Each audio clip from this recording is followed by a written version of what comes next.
महायुद्ध में खुद को धुरंधर साबित करने की होड़ अमेरिका और ईरान के बीच 37 दिन से चल रही है।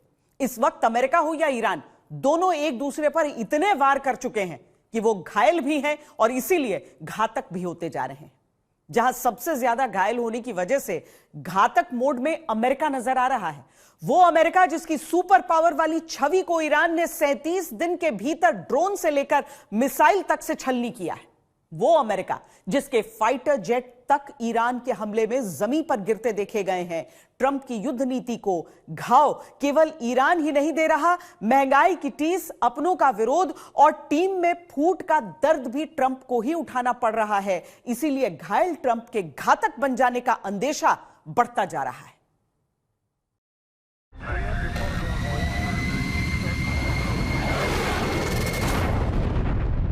पहले अमेरिका का F-15 strike eagle fighter jet Iran हवा में ढेर कर देता है।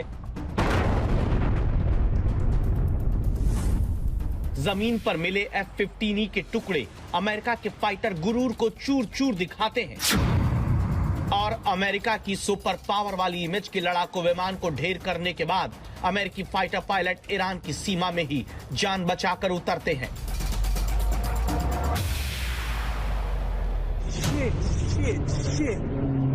इस बीच खबर और भी आती है, अमेरिकी वायुसेना का A-10 वार्थोग अटैक जेट फारस की खाड़ी के ऊपर जो उड़ता है। दावा होता है IRGC ने अमेरिकी वायुसेना के इस सिंगल सीटर अटैक जेट को भी ढेर कर दिया।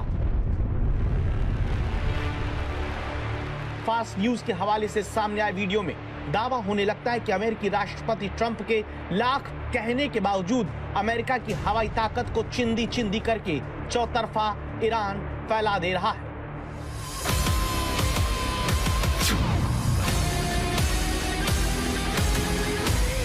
और ये सब तब होता है जब अमेरिका के राष्ट्रपति ट्रंप दुनिया को ये बताते थकते नहीं हैं कि ईरान की ताकत को वो खत्म कर चुके हैं। Can't apologize for something they said. Doesn't matter whether they come or not. We've set them back. It'll take 15 to 20 years for them to rebuild what we've done to them.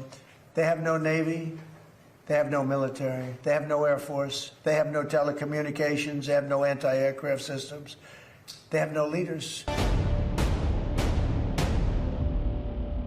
जिस Iran का सब कुछ तबाह होने का दावा Trump करते आ रहे हैं, वही ईरान अमेरिका के लड़ाकू विमानों को बच्चों के खिलौने की तरह मारकर जमींदोज कर देता है। सवाल आता है कि आसमान से जमीन तक घायल होती अमेरिकी सेना को देखकर ट्रंप अब घातक हो चुके हैं। इस सवाल की नई वजह ईरान की राजधानी तेहरान से 800 किलोमीटर दूर खुजिस्तान प्रांत में 3 अप्रैल को शाम करीब 4 बजे सामने आती है,